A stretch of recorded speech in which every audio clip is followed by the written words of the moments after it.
How are you guys? Don't forget to leave a review and enjoy the story. Enjoy watching. The story begins. Sometime later, it was market day again.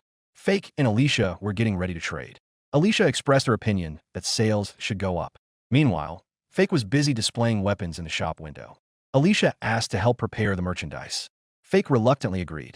He said they would start trading with the highest quality items, which were 3 knives and 3D plus class swords. MC said that Lebert had recently bought the same sword from him. Fake continued, saying that next in line would be D-class swords and knives, also 3 of each. Ivis had previously purchased these from him. Next would be E-class knives and swords, which Ivis and Weather had bought. Fake added that there were also F-class items available. Now he had a good selection within all classes. He continued. He plans to offer F-class weapons to adventurers on a limited budget. He thinks there are a lot of new faces on the market today. This time, he has prepared several budget options. Fake said that there is a lot of merchandise this time, and he also plans to bargain with buyers today. Alicia agreed with this. She added that the most important thing now is to convince people to buy their merchandise. Fake said that today they will have to give it their all. The auction began. They both noticed that there were a lot of buyers in the trading area. Alicia said that this was great and meant they would have to speak louder. Fake agreed. A young man overheard their conversation and turned around. He looked at them with interest and approached the counter. The buyer quickly purchased an F-class knife and a sword. He offered 12,000 gold for it. Fake agreed to the proposed amount, although MC certainly wanted to get 15,000 gold for it. But the young guy was a much better negotiator than Fake. MC thinks that he actually sincerely wants to support and supply adventurers. He believes that if he manages to establish contact with them, perhaps in the future, everything will work out the same way as with Ivis. The MC decided that he would consider the sale an investment in the future. A voice is heard. How many years? How many winters?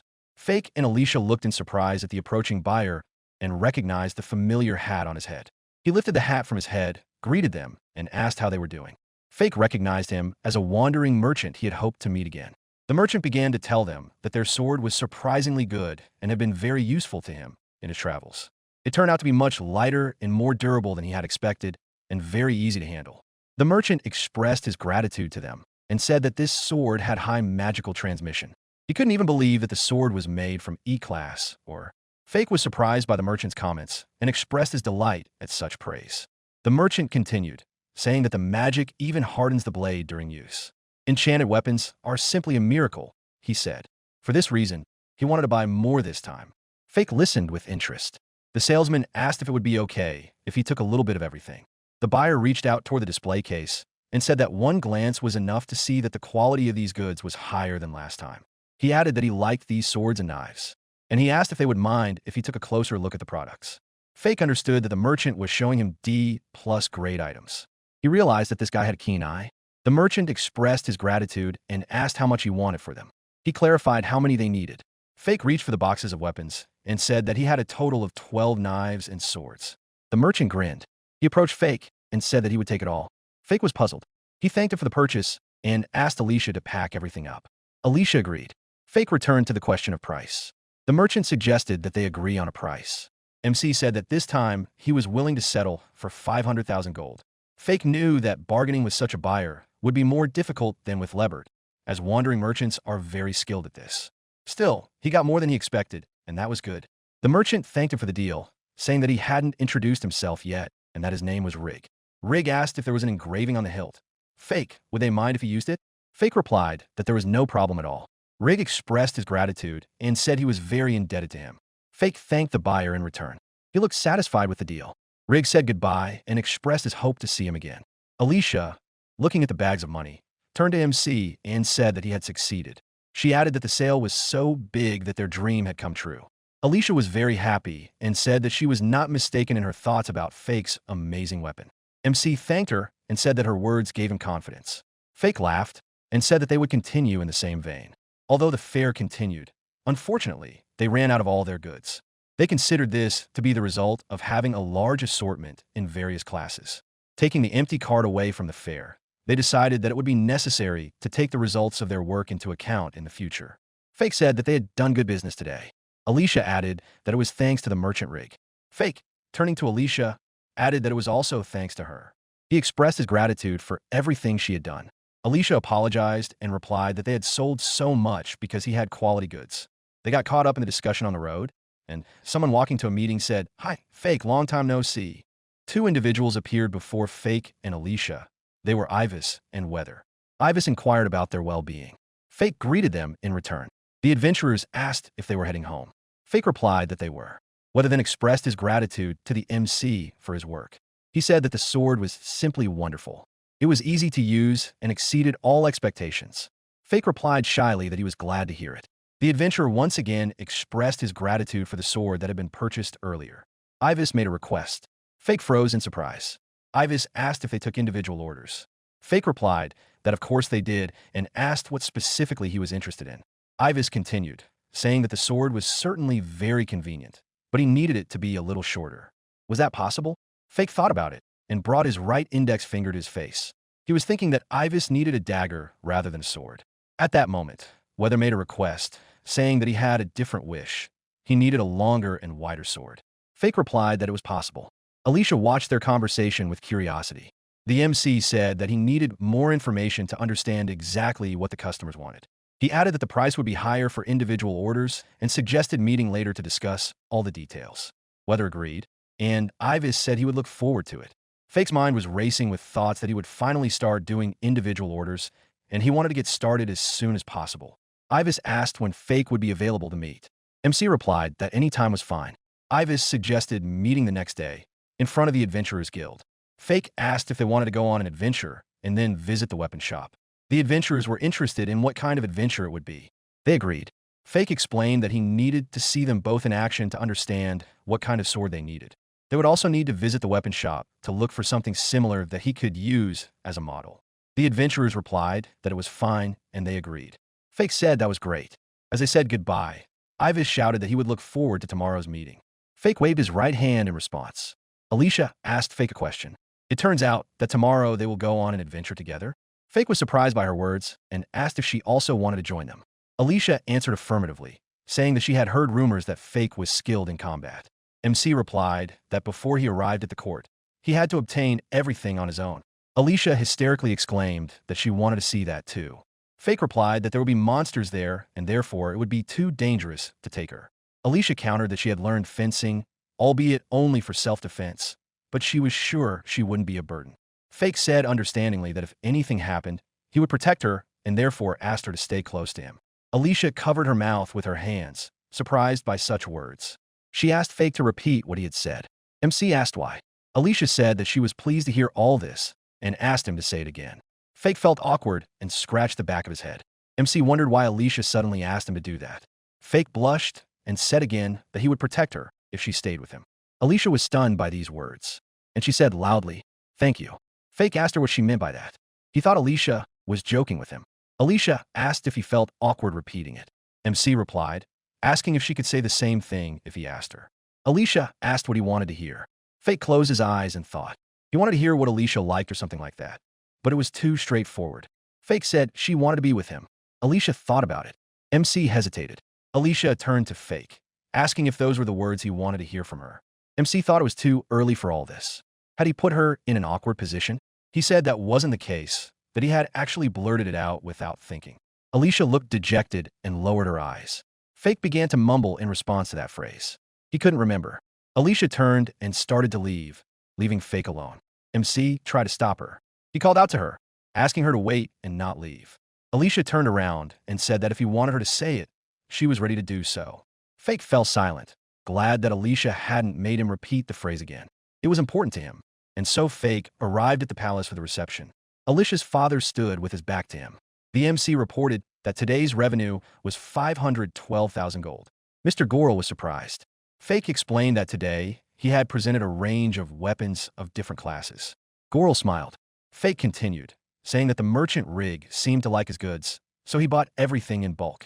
Goral turned around and said he understood. Fake added that if the peddler liked it, he believed Rig would buy even more in the future. MC smiled and said that it was all thanks to the wonderful working conditions created by Mr. Goral. Goral turned to Fake and, pointing at him, said that he was still on probation and had not yet given any approval. Fake replied that he would continue to work hard.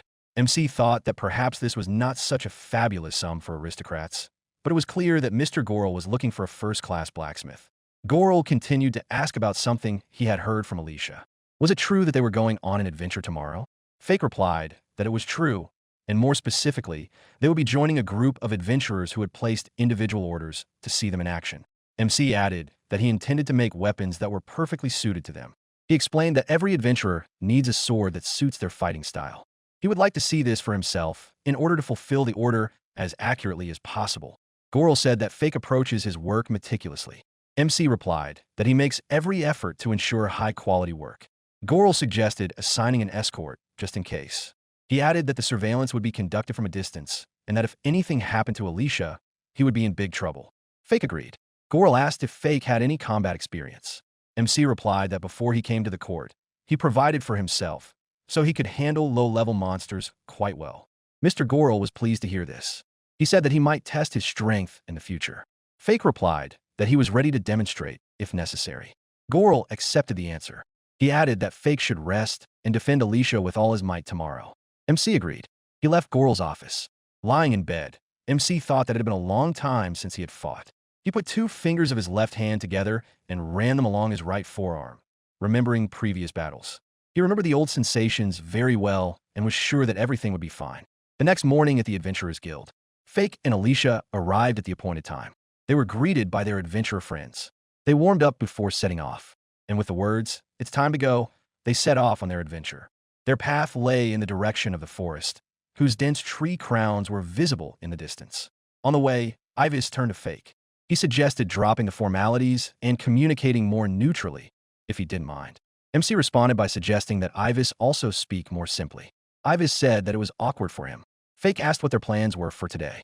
Ivis replied that they had accepted a quest from the guild to hunt monsters in this forest. Fake wondered what kind of monsters could be here.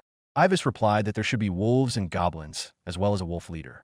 Weather joined the conversation, saying that deeper in the forest, they might encounter orcs, but there would be no stronger monsters in the area. Fake replied that he understood. He suggested that they were not going to go deep into the forest. Ivis said that their goal today was to show off their own fighting style, so they needed to watch them carefully. Fake replied that he understood. They all moved further into the depths of the forest together. Fake placed his right hand on his chest. Alicia became concerned and asked if he was okay, if he was in pain. MC replied that everything was fine and that he was casting a spell on himself. Alicia was surprised and asked how that was possible.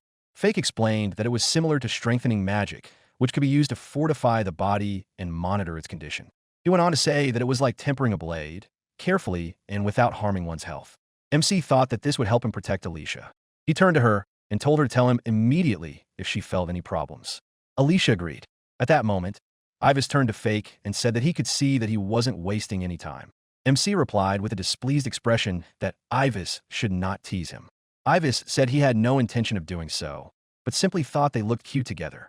He then asked Alicia if she knew how to fight. She replied that she could, for self-defense purposes. Ivis continued, saying that in that case, she might need Mr. Fake's protection. He suggested that Alicia press her shoulder against MC's. He added that after that, their touch could turn into a passionate embrace. At that moment, Weather hit Ivis on the head from above. He told them not to pay attention to this fool. Ivis grabbed his head and shouted questioningly, "Why are beastmen so strong?" The forest thicket was getting denser. They began to move more slowly. Alicia grabbed Fake's poncho with her hand. She asked if she could walk next to MC. Fake replied that of course she could, since it was quite dangerous here. He put his arm around Alicia's shoulder and pulled her close. He felt like his heart was about to jump out of his chest. He was determined to protect Alicia. Fake understood that one had to be especially vigilant in the forest. Weather heard strange noises and said that wolves were approaching. He asked Fake and Alicia to stand behind them. The sound of wolves' paws grew closer, and soon a growling pack of 3 wolves was in front of them. Weather gave the command to go forward, and he and Ivis rushed towards the wolves. Fake was surprised at how quickly the adventurers acted. A battle with the wolves ensued. Ivis wielded his sword very skillfully. He had already destroyed the first wolf that had attacked him. The bloodied corpse of the wolf collapsed to the ground. 2 wolves watched this scene. Weather boldly moved toward the second wolf. Weather swung his sword and, with a shout, struck the wolf down. Drops of blood splattered everywhere. Weather said, "That's it." Ivis ran up and said that they had done a great job. Fake, watching the battle from the sidelines, realized the adventurer's tactics. He understood that Ivis was distracting the enemy while Weather destroyed it. Fake understood that Ivis was very fast, moving deftly and dodging enemies. Weather, on the other hand, possessed strength, as beastmen were much stronger than ordinary humans, which gave them an advantage. Ivis turned to MC and asked about his impressions. Fake replied that everything was fine and that he had some ideas about what weapons he could make for them. He said that they were both strong. Their duo combined speed and strength, and he believed that there was no monster in this forest capable of defeating them. Ivis and Weather laughed and thought that they had been flattered. Fake picked up his sword. He asked if he could also demonstrate his abilities. Ivis was surprised by this turn of events. They passed through the thicket. Ivis pointed to two goblins who were busy with their own affairs and did not notice them. "Excellent," said Fake. He noticed a stone lying on the ground and picked it up. With all his might, the MC threw the stone at the head of one of the goblins. The goblin howled from the blow. The goblins grabbed their clubs and prepared to repel the attack. MC, with sword, jumped out of cover. The battle began. Fake dodged the attack and destroyed the first goblin, and then the second. It was a short but fierce battle. Fake caught his breath. Ivis turned to MC and said that he was incredibly strong. Fake replied that this was an exaggeration, that he used to gather materials on his own, and therefore such battles were nothing new to him. Ivis said that with Fake, they would quickly become the strongest group of adventurers in the kingdom and offered to join them. MC replied that he was more interested in blacksmithing and apologized for his answer. Alicia approached Fake, folded her hands in front of her face, and said admiringly that he was simply incredible. An embarrassed MC thanked her. From behind, Ivis said that it seemed Lady Alicia had also enjoyed watching Sir Fake. MC asked the adventurers to show him some more of their tactics and then suggested returning to the workshop. They agreed. For a while longer, Ivis and Weather demonstrated their abilities, while Fake studied their fighting styles. In the end, the MC decided that, given Ivis' speed and agility, it would be best to make him a light, short sword. A long sword would be more suitable for Weather, as he was more comfortable wielding heavy weapons. On the way to the workshop, Fake thought that before he started work, he needed to find out more about the customer's wishes.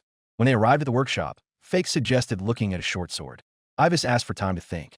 After looking at the sword in his hands, Ivis concluded that it was too long and too heavy. MC suggested looking at a dagger. Ivis said that the blade itself was too short. He added that the dagger was the perfect weight for him. Fake replied that he understood. He needed a shorter and lighter sword. After that, Fake turned his attention to Weather. He handed him a large sword, commenting that the weight of this sword would definitely knock down any enemy in its path. They looked at some other weapon options. It was getting late, and in the end, Fake thanked the adventurers for their time. He said that now he had a rough idea of what their ideal weapon should look like. As they said goodbye on the street, Ivis and Weather thanked the MC and asked how much they would have to pay for the weapons. Fake thought about this question. He considered that it was necessary to take into account the individual order and the cost of materials, and he didn't want to underestimate his work, but he also had to consider that these were his first individual customers. Fake said that if they were satisfied with the final version of the weapons, he would offer the following prices. Ivis' weapon would cost 40,000 gold. Weather's weapon would cost 60,000 gold. Ivis said that he had expected a higher price. Fake immediately apologized and added that this price took into account the fact that they would give him their old weapons for remelting, otherwise another 40,000 gold would be added to the price. Ivis cheerfully exclaimed that he understood everything and that for such a good discount, he would not mind giving up his old weapons. The MC said that they had agreed and that their weapons would be ready by the start of the next auction. He thanked the adventurers once again for the past day. As they left, the adventurers also thanked Fake and said they would eagerly await his creations. Left alone with Alicia, MC said that everything was fine and that he would start working on the order the next day. Alicia wished him luck. He thanked her for her support in return. The next day arrived. Fake decided to start working on weapons for Ivis. MC understands that the sword Ivis should be an average version between a dagger and a short sword. That is, it should combine the weight of a dagger and the length of a sword. This means that the amount of magic or used in forging will have to be reduced, but in that case, the weapon will be short-lived. Fake reflects that Ivis and Weather are partners who will have to survive many more battles together, which means their weapons must be very reliable. To achieve this result, he will have to work hard, and the MC understands this. He begins to forge the weapon. First, the MC uses magic to melt the ore. Then he pours the molten metal into a mold and cools it. As a result, the iron plate is ready. Fake picks up a hammer before the iron has completely cooled and begins to shape it with blows. When the shaping was complete, the MC began to cast spells. But he understands that he cannot overdo it with the spells, because they're needed more for adjusting the magic code. The sword can be damaged by the hammer, but thanks to the spells, it will be easy to repair. If the hammering procedure is repeated several times, the magic code will be more securely embedded in the sword. There will be a repeating process of damage, then regeneration, then repair. It is similar to human muscles, which become stronger when used to their full potential. Fake carefully examined the process blank and realized that it was time to start hardening it. He began to alternately heat and cool the sword with magic. After a while, examining the product, he realized that he had achieved the desired result. MC secured the blank in a vise and tested its sharpness. It still needed to be sharpened. He usually sharpened items based on his personal feelings, but in this case, he had to be especially careful. After finishing the sharpening, he started working on the sword's handle. After completing the final steps, Fake went outside to test the result of his work. In front of him stood a specially constructed wooden pole. MC swung and cut down the fairly thick trunk with a single blow. Fake examined the blade of the sword once more. It turned out to be sharper than expected. At the same time, he realized that he had not yet cast additional spells, and with them, the sword would become even sharper. As he cast additional spells and refined the sword, Fake thought that this sword would help Ivis pave his way to the top and preserve his cheerful spirit. When everything was finished, the MC wiped the sweat from his forehead. The sword Ivis turned out to be one-sided, somewhat similar to a falchion.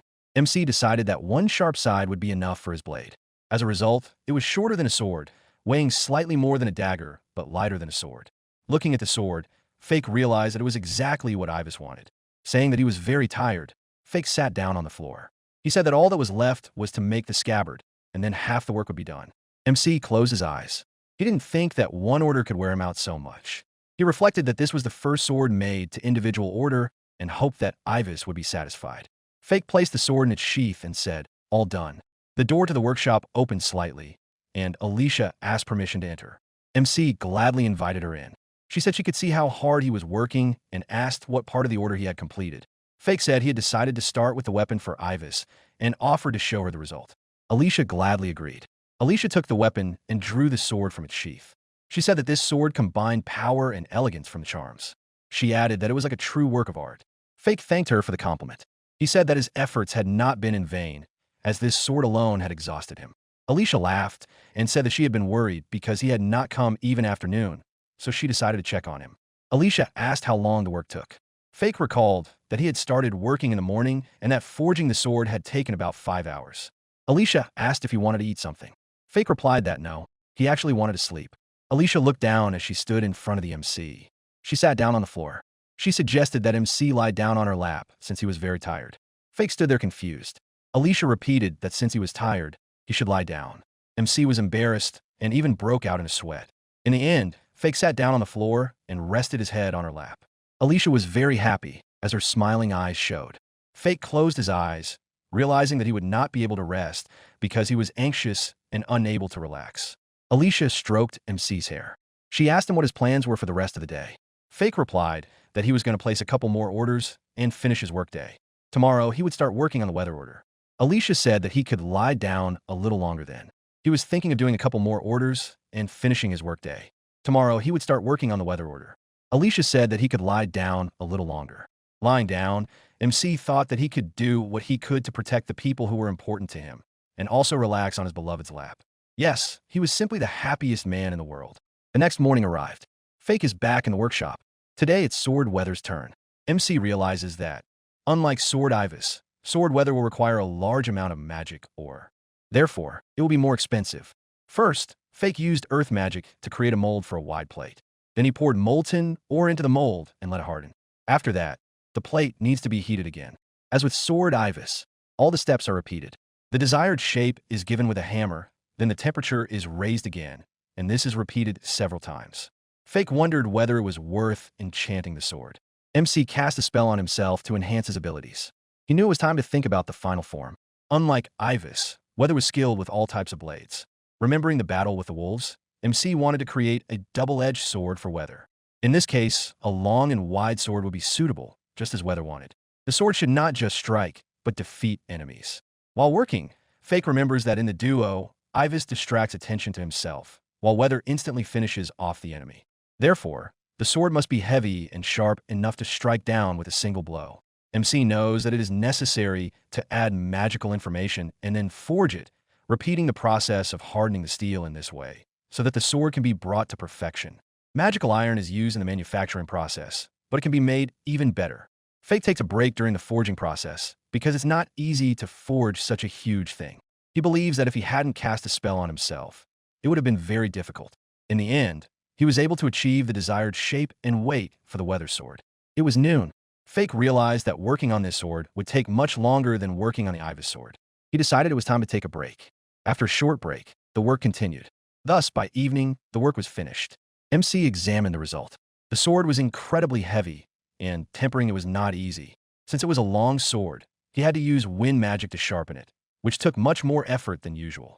When Fake examined the finished product, he realized that the work had turned out to be much more difficult than he had expected, and that it would have been better to set a higher price. The last test remained before the final enchantment. Fake went outside, where a wooden mannequin stood before him. He swung the sword and cut the mannequin's torso in half with a single blow. MC realized that with this sword, he could kill monsters with a single blow. Thanks to the double-sided sharpening of the blade, he could cut through anything, simply relying on the enormous weight of the sword. The final touch remained. Fake picked out the right spells that would unlock Weather's potential in battle. MC was satisfied with the result. He spent the whole day in the workshop, and the sword was ready. He exhaled deeply as he placed the finished product next to the workbench. MC sat down and thought, wondering if the adventurers would like the new weapon. He couldn't wait to give them the sword. Alicia entered the workshop. She tried to lift the sword, but she realized that it was very heavy and she couldn't handle it. Fake laughed at the situation. He said that he made the sword based on Weather's physique and wishes. The MC asked Alicia to hold out her hand. She held out her hand, and he touched it with his fingers. MC said that he had temporarily enhanced her physical abilities. Now she would be able to lift the sword, and he suggested she try. Alicia lifted the sword with some difficulty. She said that it was indeed very heavy. Alicia said that there were only 2 people in the world who could create something like this using magical or... Fake was surprised and replied that he did not think so. Alicia continued, saying that she had met many blacksmiths, but only a few were capable of creating something like this. Looking into Fake's eyes, Alicia said that he was an incredible blacksmith. MC was embarrassed and replied that he was grateful for the praise, but he still had a lot of room for improvement. Alicia said that he had worked tirelessly in the workshop for 2 days, so it was time to go to dinner. Fake replied that he was terribly hungry. Alicia laughed and said that he could eat as much as he wanted. Meanwhile, in the workshop, Morgan was talking to the head of the blacksmith's workshop. The knight asked what their forge actually did. Morgan asked, not understanding the question. The knight continued to explain the reason why he had summoned Morgan, which was about the sword that had been entrusted to them. He was interested in why the work had been done so poorly. Morgan asked what problems had arisen with such an excellent enchanted weapon. He said that every knight in the guild had received an enchanted blade, and the forge was working almost around the clock, which required incredible effort. Morgan explained that their forge worked tirelessly, that this art required enormous investment of strength and energy and endurance. He asked the captain to order his knights to treat the sword with more care. The captain stated that their forge had offered to supply new weapons on a monthly basis. This agreement had been concluded about 3 years ago. Morgan quieted down a little and replied that everything was correct, everything was as it should be. He recalled that when Fake arrived at their palace and had already settled in, he shifted all responsibilities onto him alone. They discussed it all. They wanted to make him suffer more, so they made adjustments to the supply system and brought it to what it is now. But Fake coped with these difficulties, which made him incredibly angry, Morgan continues to recall. Therefore, he negotiated with the knights for regular deliveries of weapons, whereas previously deliveries were made once every 6 months or once every 3 months. The captain stated that if they continued to make swords of such poor quality, the guild would refuse the services of their forge. Morgan shouted angrily, "How could their swords be of such poor quality?" Morgan asked for an explanation of what was wrong with their swords. The captain said that the swords they had been working on were no match for the ones Fake had inlaid. He had an idea. All the high-quality swords they had supplied before were the work of Fake. The captain continued, saying that none of their swords could be used, and they had to fix the enchantments on each of them. In response, Morgan shouted that they already worked even on holidays and didn't have time for that. Morgan asked if they wanted a raise. The captain said that if they continued to supply weapons of this quality, he would have to consider lowering their pay. Morgan tried to stop the captain, but the captain said that they had been brought swords with fake spells on them and suggested using them as a sample. Morgan was furious and exclaimed in surprise, "Fake spells!" He couldn't even look at such low-quality work. The captain replied that even he, a person without the ability to see magical code, could see it. Morgan was outraged by the tone of the conversation with him. He did not understand why the captain thought so little of him. He spread his arms wide, turning to the captain, and said, if he didn't have the ability to see the magic code, then he couldn't tell the difference between a poorly made code and a good one. In other words, fake spells were so terrible that they couldn't even be fixed. Morgan continued, saying that no blacksmith could even look at it, and if they tried, they would immediately experience such unimaginable disgust that none of them would be able to continue working. Morgan began to tell a story about how, a year after Fake became a blacksmith, a terrible incident occurred. He once approached Fake with a finished sword and began to lecture him, saying that he didn't have an ounce of talent. Then Fake apologized and said that he wasn't used to it yet. Morgan told him that he would sit in the workshop every day and enchant all the swords by himself. Supposedly, since then, Morgan himself had stopped looking at the results of Fake's work. The captain asked if none of the blacksmiths could fix Fake's work. Morgan replied that this was indeed the case. The captain then concluded that every blacksmith had gotten into their workshop only through connections and was essentially useless. "Is that what you were trying to say, Mr. Morgan?" The captain asked again. Morgan thought deeply about this question. He recalled that this was indeed the case. All of them, including himself, had become blacksmiths at court only because of their connections. However, even so, they had abilities and could not be lumped together with ordinary people. The captain suggested ending the argument. He asked that at least the sword be enchanted so that it could be used. The captain said that he had finished the conversation and Morgan was free to go. Morgan left the office in indignation. He muttered that all the captain did was make unilateral demands. Morgan thought furiously that he had never met such a reckless person. Although they worked tirelessly, Morgan believed that because of captains like this, the country was doomed. He believed that if he had become this man's personal blacksmith, his life would have been over, and he was glad that this had not happened. Morgan was tired and decided to leave the rest of the day's work to the others and take a little rest himself. Sometime later, the captain arrived at the smithy for an inspection. All the blacksmiths, led by Morgan, lined up in front of him. The captain declared that they were all incompetent. Morgan asked what the captain meant, since they were court blacksmiths. The captain fell silent. Morgan thought that they were being criticized by a man who couldn't even see the spells properly. The captain said that if they could demonstrate results, he would not report the situation to another department. Initially, he just wanted Fake to check his sword. The captain, furious, began to shout that he could not even imagine that they would return this parody of a weapon to him. How dare they? Calling the blacksmiths incompetent, he continued to shout. The blacksmiths stood in confusion, unable to utter a word. Morgan felt that the captain's voice was filled with rage. When the captain started yelling, all the blacksmiths fell down except Morgan. The captain shouted fiercely at Morgan that as soon as he began to understand the situation, more and more misdeeds came to light. He continued, saying that besides Fake, many other blacksmiths had quit. None of them had worked for more than a year. The captain stated that the rapid departure of specialists was directly the fault of Mr. Morgan. Morgan began to justify himself. He said that they had high staff turnover, but that was all because the current youth lacked courage. The captain interrupted him and said that, according to his information, the head of the workshop was bullying his new subordinates. He shouted that he was talking about Morgan and grabbed him by the collar. Morgan stammered as he tried to justify himself. He said that he wasn't bullying anyone, it was just training. He was training his young subordinates. The captain shouted, "Is that what you call it?" He continued, saying that Fake's workload suggested that he was apparently enchanting most of the swords every day from morning to night without a break, and that was all he did. Holding Morgan by the collar, the captain continued, saying that Fake didn't even have days off and had to sleep in the smithy. He continued to shout, asking where the training was in these actions, saying that Morgan had more talent as a torturer than as a blacksmith. Morgan tried to justify himself and said that this was not the case. The captain demanded silence, pulling his right arm back, ready to strike. Morgan did not calm down, and then the captain struck Morgan in the left jaw. Blood gushed from Morgan's nose, splattering all over the floor. Morgan himself collapsed onto his back. Lying on the floor, Morgan said, "So, in your opinion, Captain, violence is an acceptable method?" The captain couldn't stop and yelled at Morgan that it was his fault that a large number of blacksmiths had been lost. Compared to this damage, his pain was nothing. The captain pressed his right foot down on Morgan's head as he lay there. He said that Morgan was obliged to return Fake. He added that he must return not only Fake, but all the blacksmiths who had been lost. The captain continued, saying that each member of Morgan's team would crawl on their knees and apologize to those who had left because of them. He said that Morgan would announce that he was no longer the head of the workshop, that he had been fired, along with all his assistants who had been involved in bullying under his leadership, and that he would beg the departed employees to return. Morgan, holding his right cheek, asked if he had already been fired. The captain replied that it was obvious. Getting up from the floor and continuing to hold his face, Morgan said that he would not kneel and apologize. The captain announced that if they couldn't get the people who left to come back, Morgan's whole team would be fired, and he had already told his family about the situation. He went on to say that the family was ready to disown Morgan. Morgan didn't believe it.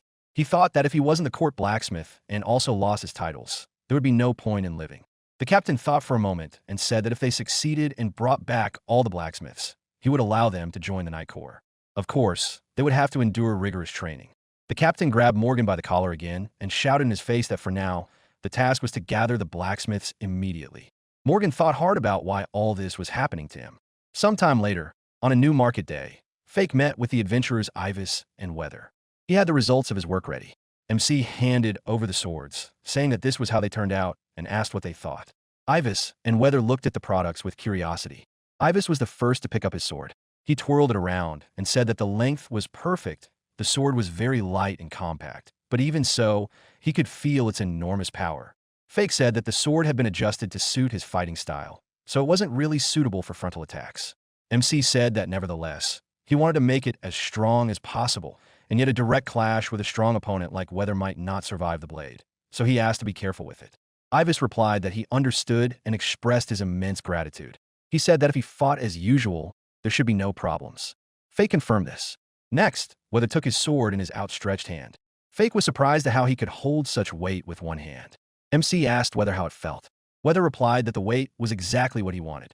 Fake said he was glad to hear that, and asked him to comment on the length of the sword. Weather said that was fine too. He said that the sword was so perfect that he couldn't even believe it. Everything was exactly as he wanted it to be. Weather looked at the weapon, which he was holding in his hand, and said that it was the first time he had held a sword that fit so well in his hand.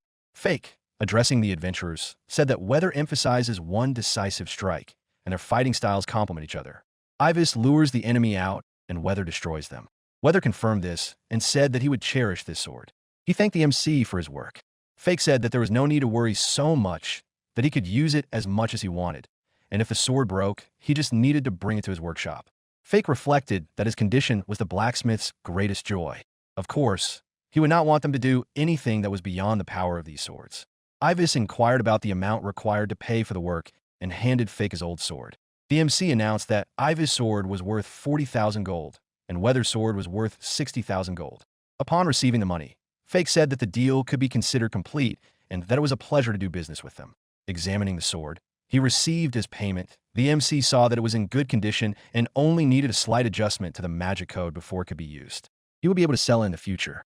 The adventurers said that they were planning to take their promotion exams soon, and with such blades, they would definitely have no problems. Fake was delighted with this information and said that it would be better for them to test the weapons in action first to get used to them. The adventurers said that the exam was in the evening and they had time for training. Ivis added that even without that, with swords like these, they would definitely pass. Weather said he thought so too. It felt like he had been using this sword for years. Fake said he was glad to hear that, but in any case, they needed to be careful and protect themselves. He added that if they failed the exam with his weapons, he would begin to doubt his blacksmithing abilities. The adventurers replied that they would not let him down and would definitely pass. Weather said that he would become a swordsman worthy of his sword. Ivis added that he agreed. With that, they parted ways. At that moment, Alicia arrived. She asked how things had gone with the MC. Were the adventurers satisfied? Fake replied that everything had gone well, and he was glad they liked the swords. MC said he hoped the adventurers would pass their exams. Alicia said they would definitely succeed. She added that, after all, they had his weapons. MC thought it would be nice to raise his authority in the Adventurers Guild. MC continued to prepare the weapons for sale, and soon the sword was ready. Alicia noticed that all the swords looked excellent. At that moment, another customer greeted them. It was a girl. Fake said that she could try any of the swords. The customer pointed to one of them. As he handed her the sword, Fake noticed the girl's prominent breasts. The girl smiled. Fake looked at her awkwardly. The customer asked about the price. MC replied that this sword would cost 50,000 gold. The girl asked if it could be cheaper. Fake asked her to think about it and replied that it might be possible for 40,000 gold. The girl adjusted her collar and asked if she could help him with anything. Alicia, who was sitting behind them, heard the entire conversation and Fake's offer to lower the price to 40,000 gold. She decided not to bargain and to stick to 50,000 gold. Alicia intervened in the conversation and said that, first of all, this sword was of fairly high quality and even at the initial price, it was quite a bargain. The female customer looked at Alicia and asked in surprise if she was a girl. Alicia replied that she was and asked if there was a problem. The girl laughed. She said she understood everything and would buy the sword for 50,000. Alicia thanked her for the purchase. The girl paid and said goodbye.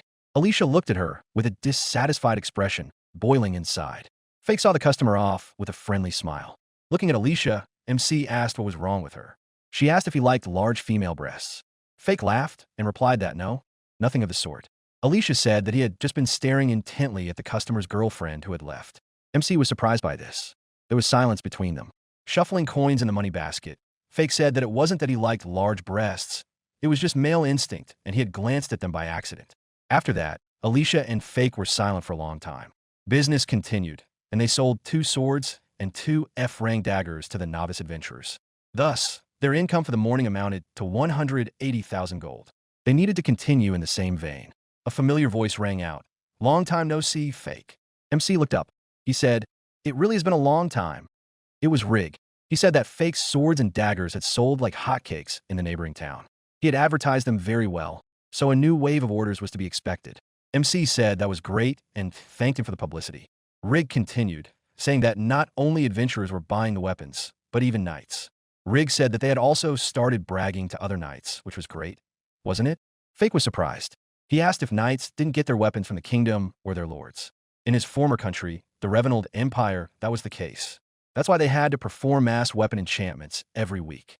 Rig replied that he was right, but that the weapons they issued were not necessarily of good quality, as knights who had achieved a certain status usually acquired their own personal weapons. That's why he was back here, Rig explained. Looking at the weapon stand, Rig asked how many of these top-class weapons they had. Alicia smiled at this. Fake replied that there were 10 items of this quality in stock, including swords and daggers. Rig said that they were all of excellent quality and that he would take them all. Fake thanked him for his purchase. Rig asked how much the purchase would cost him. Fake replied, 800,000 gold. Rig immediately pointed out that he was buying in bulk and asked for a discount. He offered 700,000 gold. MC said that this would be too low a price and would have a negative impact on his business. He suggested adding some lower quality swords and daggers, which would bring the total to 760,000 gold, and asked what he thought of the offer. Rig agreed. Fake thanked him for the purchase. The goods were packed in a box. Rig's porter threw the box over his shoulder. As he was leaving, Rig said that he was going away for a long time and would not be able to come back. Fake replied sadly that this was unfortunate. But Rig cheered him up and said that his apprentice would visit the trading post in his place in a week. MC was surprised by this. Rig continued, saying that it would be a girl named Alma. He said he had a request to prepare several types of weapons of varying quality. At the same time, he would buy even those that Alma did not choose. Rig explained that he wanted to test whether his student could correctly assess the quality of the weapons presented to her. Fake said he understood and would fulfill the request. Rig said that he had helped him out a lot. He added that by that day, he should have 10 swords and daggers of the highest quality and a couple of lower quality items for sale. Will he be able to prepare everything? Rig asked. MC replied that of course he would do everything.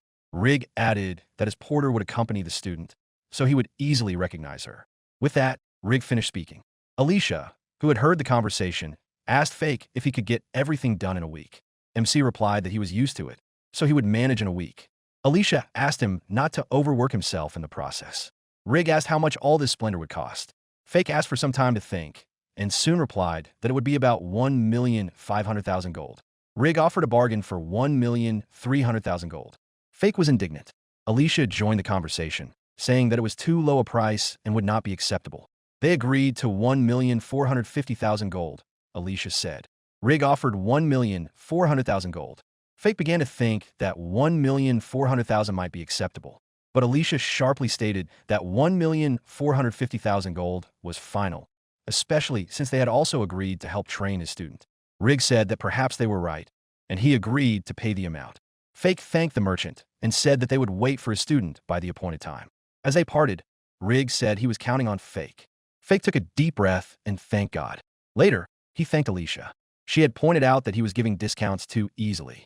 He apologized. Fake said he was genuinely happy that someone really needed his swords. Alicia said she understood his feelings, but his blades were truly valuable and the price should match the craftsmanship. Fake spoke tenderly to Alicia, saying that he understood and would try not to repeat his mistakes in the future. Alicia agreed with him. The trading day continued. Fake thought for a moment and said the word apprentice. Alicia asked if he was thinking about who Rig had mentioned. That's right, replied the MC. Fake reflected on the fact that blacksmiths also train apprentices, and working together is a common practice for them. He continued to think about how lucky he was to possess magic of all attributes, so he did all the work in the workshop himself. But if a master is less fortunate, and also for his own convenience, he takes on an apprentice, and they divide the responsibilities between themselves. This is especially convenient when working with a large batch of orders. He thinks about taking on an apprentice himself in the future. At one point, Alicia asked the MC if he also wanted a female apprentice. Fake smiled and said that it didn't have to be a girl. Fake looked at Alicia, took her hands, looked her straight in the eyes, and said he had an idea. He offered Alicia to become his apprentice. He thought for a moment, and in his mind, Alicia appeared with a hammer and tongs. Fake thought that forging together with Alicia would be a lot of fun.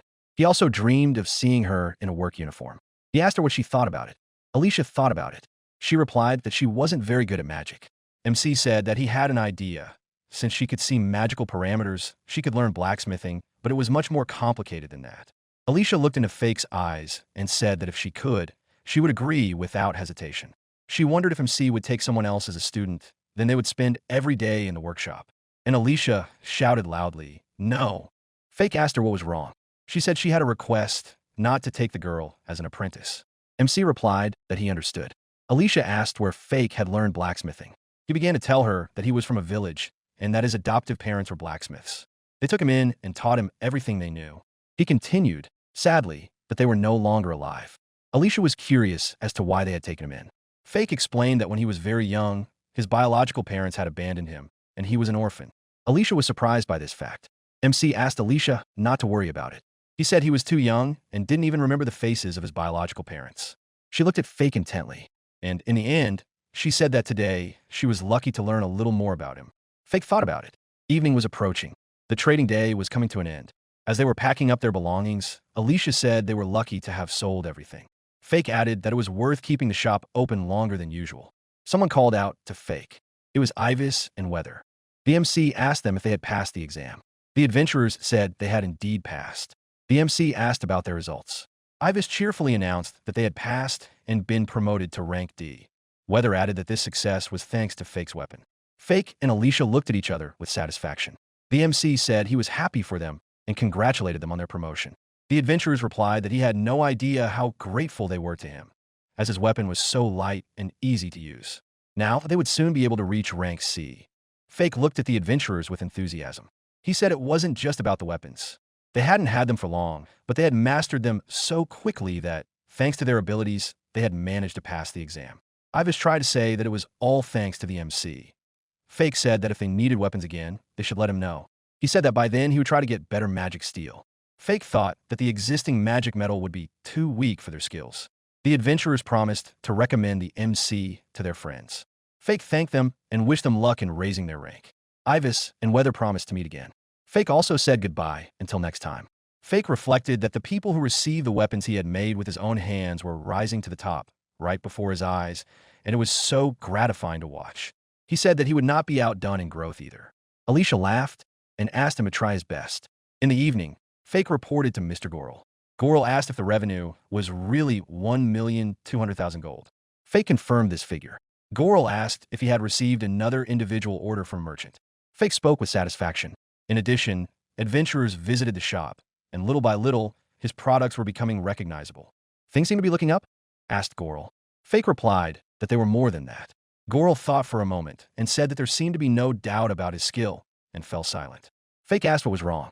Goral placed an envelope on the table and pushed it toward MC. He said he had received a letter.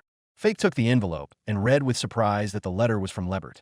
Goral said that he had also received a letter and began to read it at the same time as Fake. Goral said that the letter was about an order for a blacksmith. Fake added. Goral asked if MC would accept the order. Fake said, of course. He added that if it was an order for forging, he would gladly take it. Goral said that since the situation was unfolding this way, he would write a reply immediately. Fake thanked him for his trust and promised not to let him down. Leaving Goral's office and walking through the palace, Fake closed his eyes. He thought it was an order from Lebert himself. Remembering Lebert, MC thought it would not be easy to please him. A short time later, Lebert arrived at the palace to meet with Fake. He welcomed MC with open arms and recalled that they hadn't seen each other in a long time. Lebert said he was glad that Fake had taken on his order. At the same time, Lebert put his arm around MC's neck in a friendly manner. Fake didn't like it because it violated his personal space. He asked what kind of weapon Lebert wanted to order. Lebert opened his inventory, took out a bundle, and offered to show it to him. Fake looked and saw 2 pieces of iron lying on the table in front of him. He was quite surprised. Could this be the magical iron of Iria? He wondered. Lebert said yes, that's right, which is why he decided to turn to Fake.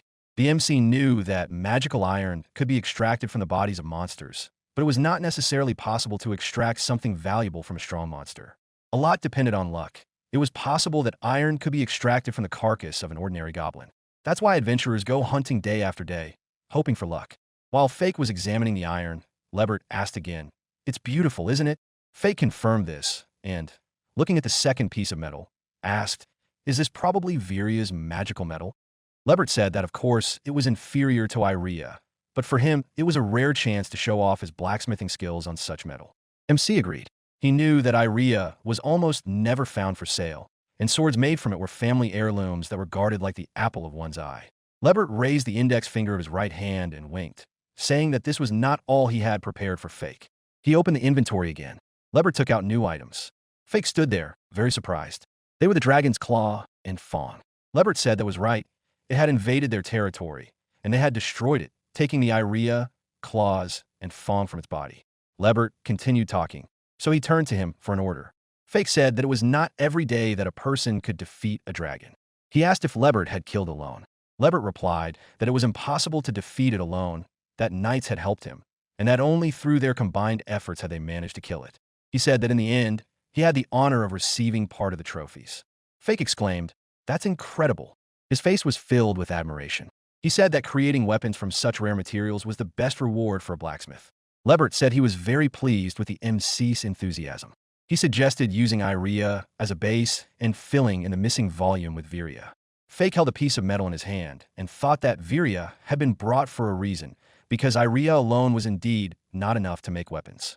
Fake asked if Lebert had provided additional materials from the dragon itself to make up for the volume. Lebert replied that, according to his plan, the fang and claw should make up for the lack of material and improve the quality of the product.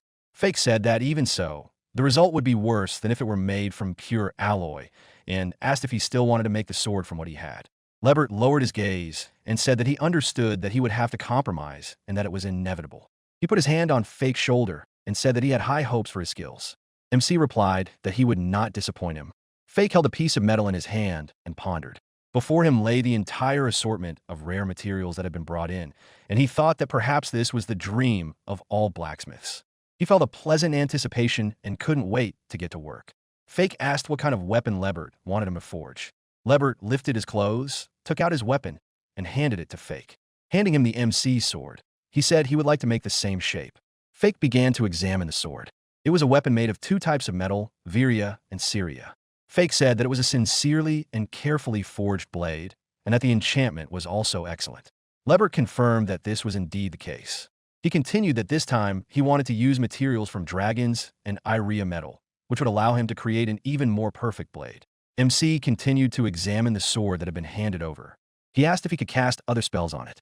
Lebert replied that if the blade would be better than the current one, he would not mind. He trusted MC's intuition. Lebert added that the weight, length, and shape should be as Fake felt they should be. MC said he understood. He would try to forge a sword that would meet Lebert's expectations. Lebert sat down on a chair, waiting for the order to be fulfilled, and Fake got to work. First, he began to melt and mix 2 types of metal. The process was well established and standard, so there was nothing complicated about it. In the end, everything worked out and the metals mixed perfectly. Fake knew that difficulties lay ahead. The dragon's fang and claw had to be melted and mixed correctly. Fake picked up the fang and claw. He felt a barely noticeable warmth, as if a heart were beating inside them. It was a strange sensation. Lebert watched the work closely.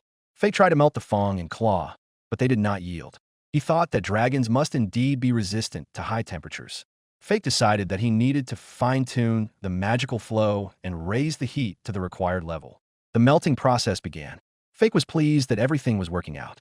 The shape began to change. Lebert said with surprise that he hadn't expected Fake to figure it out so quickly. He went on to say that he hadn't expected any less from him, as ordinary blacksmiths don't even attempt to work with dragon materials. Only specialists take on such tasks, and Fake was able to adapt in an instant. Only a true master is capable of such a thing, Lebert concluded.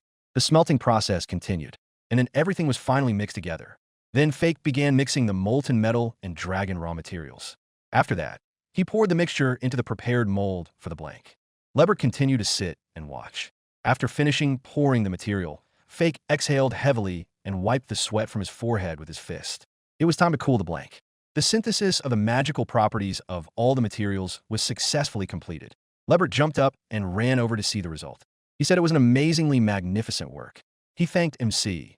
Fake said that now he would give the sword its shape, but there was still a long way to go before it was finished. He asked if Lebert would continue to watch. Lebert replied that of course he would, as such mastery was not something one learned every day. He asked to be allowed to stay until the very end, as it was an invaluable experience. Fake was satisfied with the stage of work that had been completed. He began the forging process.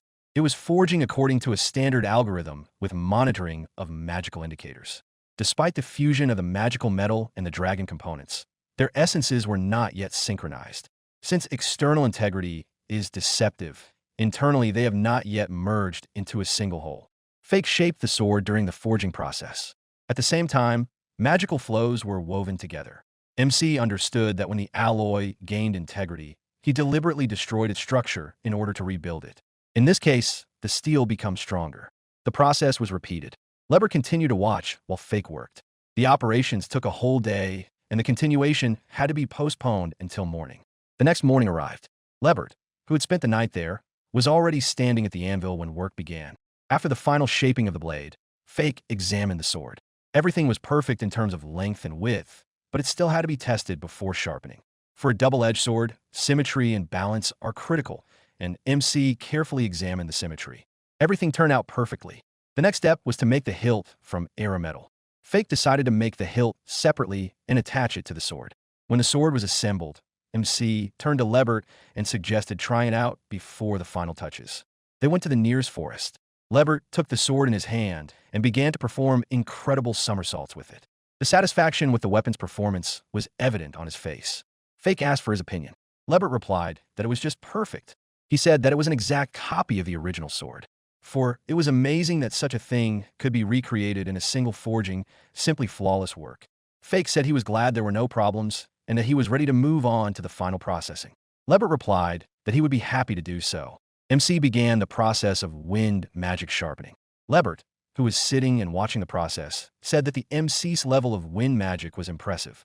Fake thought that it was probably his mastery of all the elements that allowed him to achieve such skill in forging, and that he had not wasted his years of training.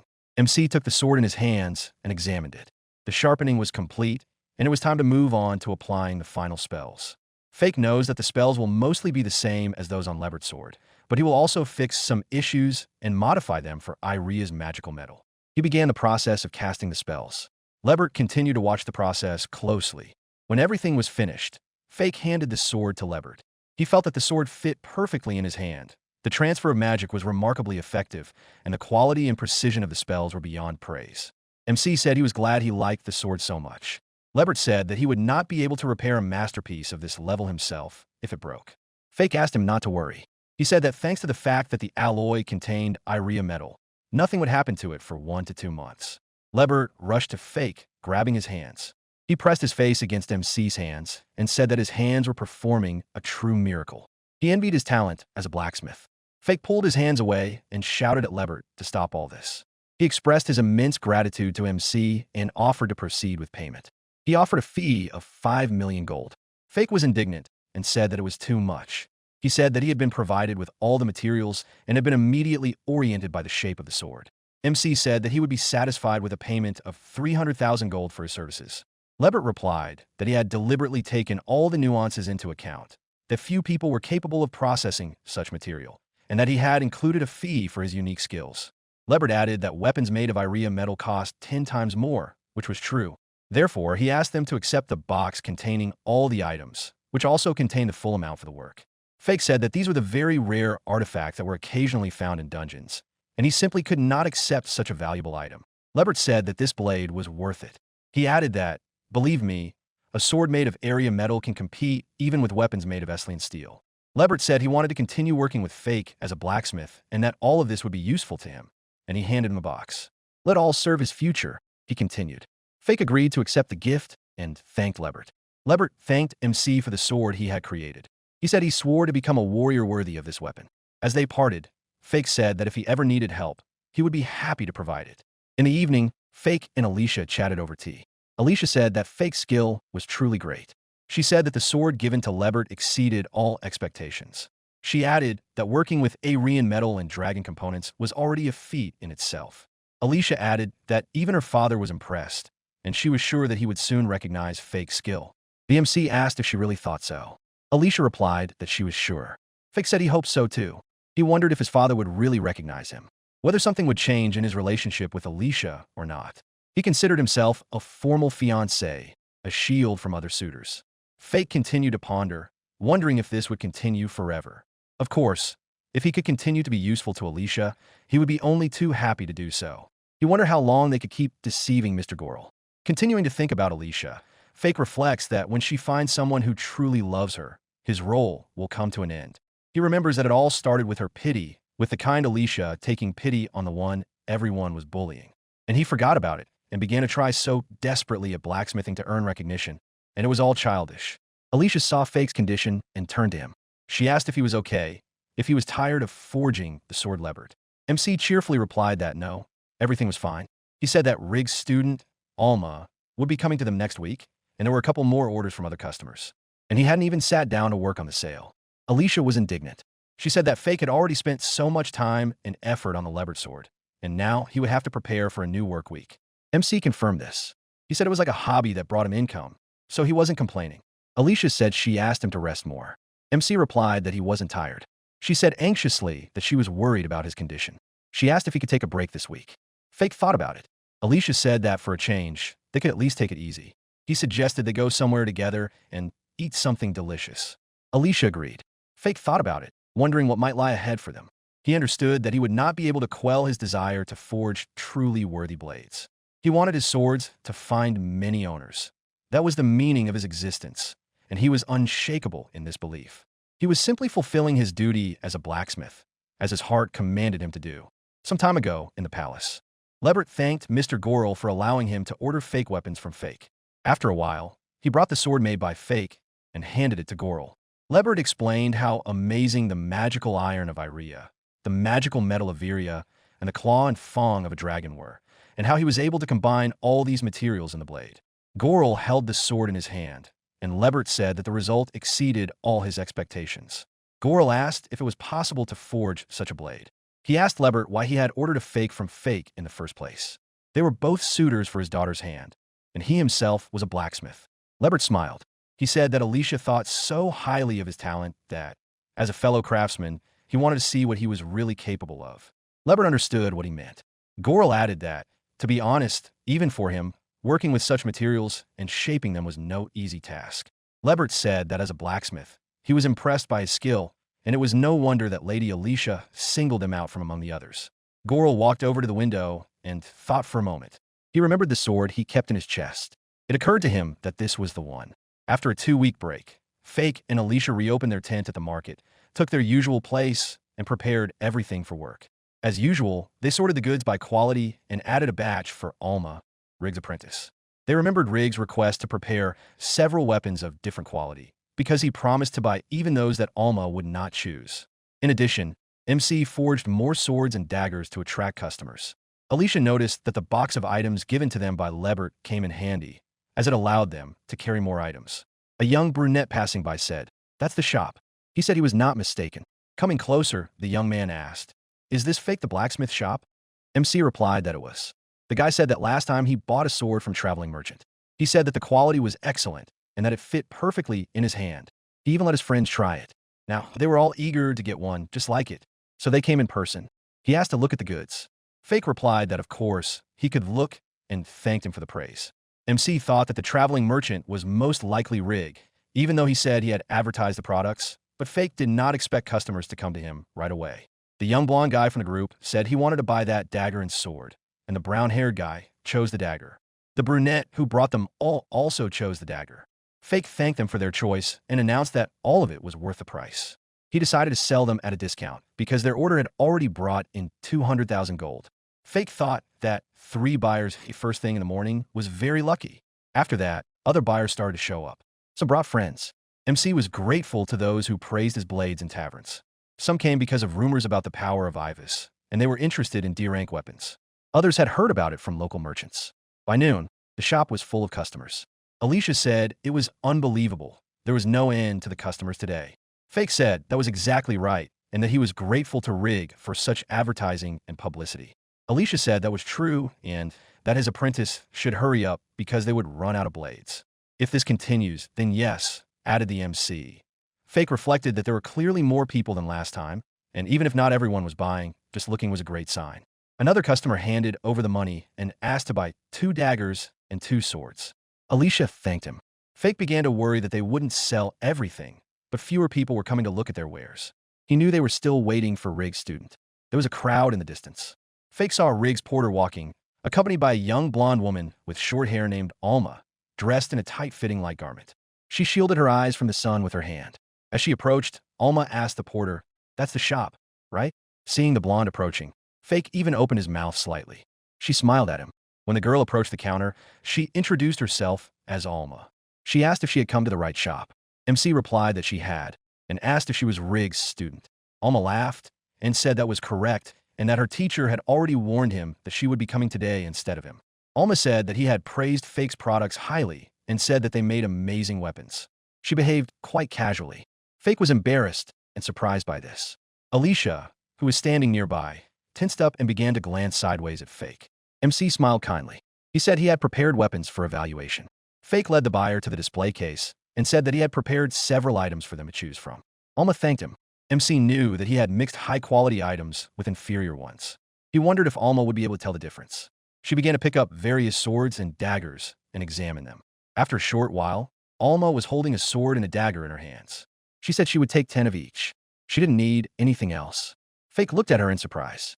It was incredible that, even though the difference was not so noticeable visually, she had unerringly chosen the best ones.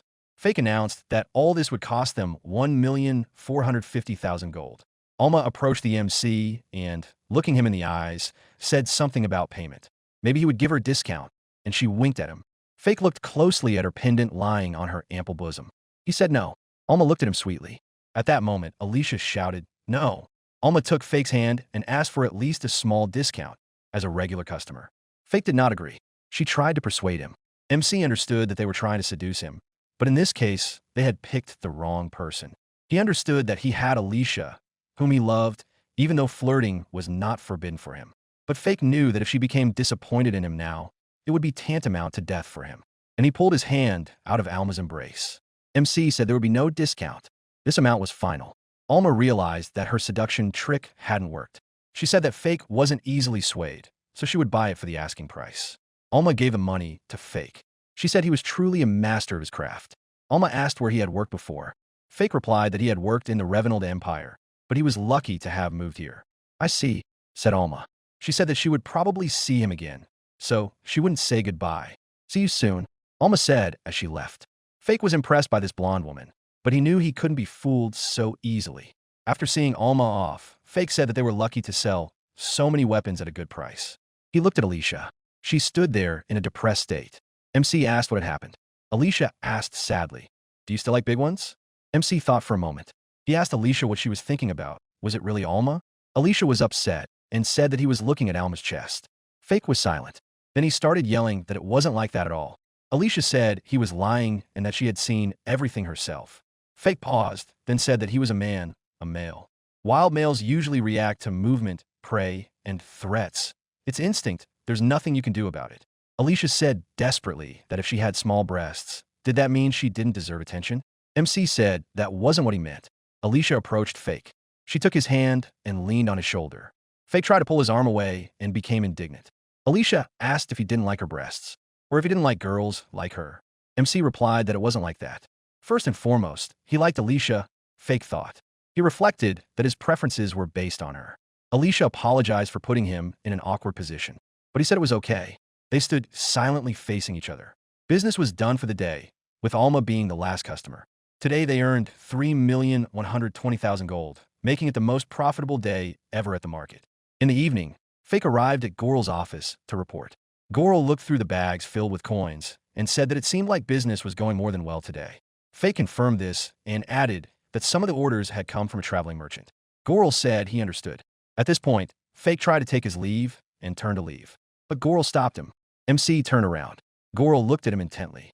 There was something in his gaze. He said that, to be honest, he was amazed. Fake did not understand what he meant. Goral continued, saying that he didn't think Fake would be able to establish such a market in a foreign country where no one knew him. After a pause, Fake said that he was just lucky and that most of his income depended on that dealer for now. He continued that if the dealer lost interest in him, his profits would drop sharply. Fake reflected on how many people had supported him. They were all his customers: Ivis, Weather, Rig, Alma, Lebert, and of course Alicia. It was thanks to them that he was able to rise to such heights. Goral said that maybe that was true, but did all his income depend on just one merchant? That's right, confirmed MC. He said that fortunately, some adventurers who bought his products recommended them to their friends, so he was gradually becoming better known. Goral stated that this means his weapons really help people. And it turns out that people come back to him because of his skill. Goral continued. Fake thanked Mr. Goral for his words. Goral stood up and walked across the room. He said he had a request for Fake. MC followed him. He asked what was needed. Goral approached the chest and opened it slightly. Fake saw a huge sword inside. Mr. Goral asked Fake if he could restore the sword. To be continued. Thanks for watching. Write your feedback in the comments. If you like the story, please like and subscribe. See you soon.